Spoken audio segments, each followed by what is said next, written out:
The Prince George's County Fire EMS Department responds to about 130,000 incidents per year. Of those calls, 80% are for a medical emergency. All PGFD personnel are, at a minimum, trained emergency medical technicians up to the paramedic level. First responders are available 24 hours a day, 7 days a week, 365 days a year.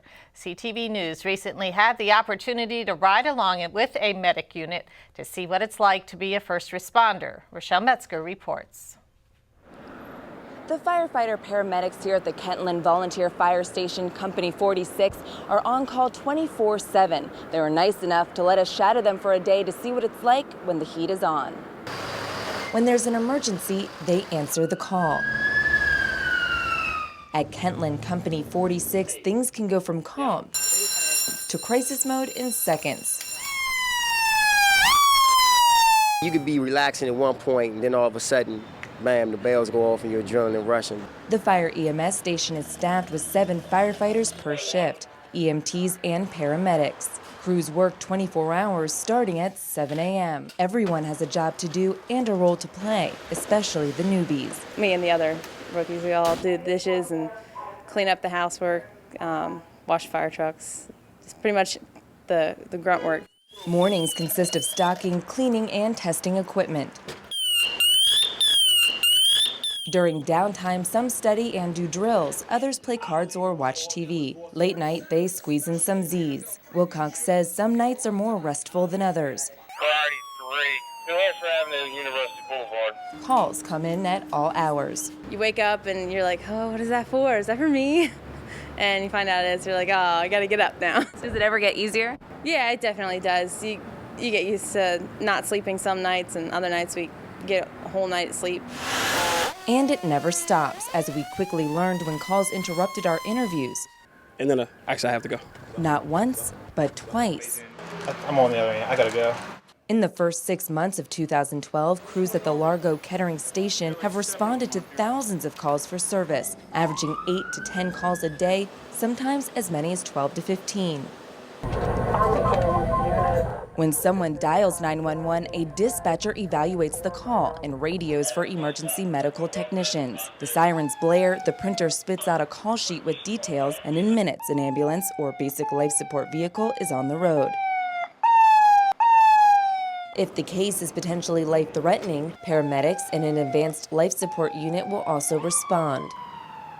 If you've never been in the back of an ambulance lying on a stretcher, consider yourself lucky. Every day, people put their lives in the hands of paramedics and EMTs trained to respond to any type of emergency. A lady was on PCP and she put her baby in the microwave. I've seen things from people get shot in front of me to people get run over by cars, hit by buses. I mean, you name it. I probably saw it. I mean, it's an adrenaline rush, and, I'm trying to stay focused so I could, figure out how I'm going to treat the patient and, keep my composure. On this action-packed afternoon, my cameraman and I tag along for the ride, shadowing medics Mauricio Chavez and Marcus Roy on 4 emergency calls in just an hour and a half. At this Glenarden home, crews checked the vitals of 70-year-old Leela Howard. So you had trouble breathing all day today? Too weak to walk downstairs, her niece called 911 to report that Howard had not slept in 3 days and was having trouble breathing. This postal worker complains of chest pains in Capitol Heights.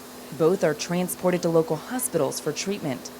But there's a darker side to the job, the lives lost, etched in memory like battle scars they each carry with them. We had an accident on Route 50 where 2 small children died in a car fire. That's probably the worst one. We were getting there right as the car was burning and nothing we could do. It was like 3 years ago. We had a pediatric code. That means pediatric cardiac arrest on apartment fire. So the baby was coming out the window, and it was just tough. The baby didn't make it. Things like that. It sticks with you. Perry says you learn not to dwell on cases because there's always another call, another person who needs help. Some people, they let the fear consume them, and then they're always frightened, or they just can't handle the day-to-day routine, so they end up on psych medication or they go out on psych leave. If you become insensitive, it's just normal. You just do it and you don't think about it. You got a lot of programs that help you cope with your feelings, and just talking about it and finding ways and we could be better. Given the stress, pressure, and the emotional toll, you have to ask, why this line of work? And when you're there, just when they feel better and they thank you at the end, it's nice. And at the end of the day, that makes it all worthwhile. I wouldn't trade it for anything. In Largo, Rochelle Metzger, CTV News. And we want to thank the PGFD and the medics over at the Kentland Fire EMS station in Largo for hosting our crew for the day. When it comes to personal safety, officials say it is better to be proactive than reactive. Families are urged to be prepared so members can help when it matters most for their loved ones. FEMA offers state of readiness tips for families on its blog, ready.gov. You can log on and print out a copy to keep on hand in the event of an emergency.